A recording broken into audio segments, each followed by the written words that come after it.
দর্শক চলে আসলাম এইমাত্র পাওয়া আজকের খুবই গুরুত্বপূর্ণ ঘূর্ণিঝড় নিম্নচাপ শিলাবৃষ্টি কালবৈশাখী ঝড় এবং আবহাওয়ার খবর নিয়ে দর্শক আজকে ভিডিওতে জানিয়ে দেবো আজ 24 ঘন্টায় কেমন তার সম্ভাবনা রয়েছে বাংলাদেশে 8টি ভাগে 64 জেলা আবহাওয়া পরিস্থিতি এবং আরও জানিয়ে দেবো পশ্চিমবঙ্গে কোথাও কোনো বৃষ্টিপাতের সম্ভাবনা আছে কিনা এবং আপনার জেলা ঝুঁকিতে আছে কিনা এটা জানতে হলে অবশ্যই ভিডিওটি শেষ পর্যন্ত দেখবেন।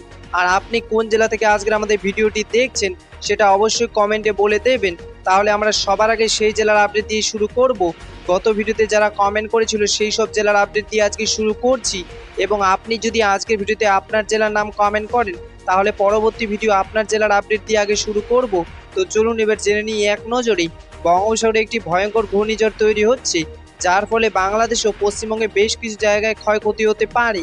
দর্শক এবার সরাসরি চলে আসলে মেঘ বৃষ্টির স্যাটেলাইট পুরো চিত্রে এবং এই মুহূর্তে দেখতে পাচ্ছি আজ এবং আগামীকাল 24 ঘন্টায় বাংলাদেশে 8টি ভাগে 64 জেলা আকাশ মেঘলা থাকার সম্ভাবনা রয়েছে। বাংলাদেশের সিলেট, সুনামগঞ্জ, মৌলভীবাজার, হবিগঞ্জ, ময়মনসিংহ, নেত্রকোনা, জামালপুর, শেরপুর, টাঙ্গাইল, কিশোরগঞ্জ, নরসিংদী, গাজীপুর, ঢাকা, নারায়ণগঞ্জ, মানিকগঞ্জ, মুন্সিগঞ্জ, খাগড়াছড়ি, রাঙামাটি, চট্টগ্রাম ও কক্সবাজারে বৃষ্টি পড়ার সম্ভাবনা রয়েছে এবং পশ্চিমবঙ্গে কলকাতা, হাওড়া, হুগলি, উত্তর 24 পরগনা, কোচবিহার, মালদা, আলিপুরদুয়ার, এদিকে রয়েছে উত্তর দিনাজপুর, দক্ষিণ দিনাজপুর, বীরভূম ও মুর্শিদাবাদে বৃষ্টি পড়ার সম্ভাবনা রয়েছে।